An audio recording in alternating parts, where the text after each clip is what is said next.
Вчера се одиграат четвртфиналните реванш надпревари во рамките од Купот на Македонија во одбојка, во кој настапи и машката и женската екипа на Угода Студент.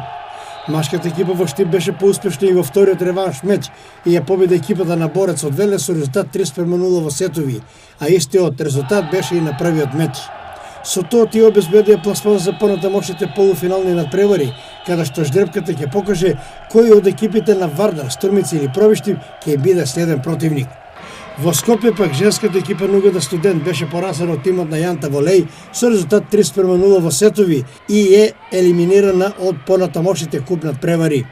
Што се однесува до првенствениот дел во сабота во Штип, ќе има двоен одбојкарски програм. Во спортската сала Јордан Мијелков, најпрвен во 17 часот и 30 минути, ќе се сретат женските екипи на Угода Студент и на Пелистер Волеј од Битола, а веднаш потоа во 19 часот и 30 минути ќе се сретнат машките екипи на Угода Студент и на Струмица.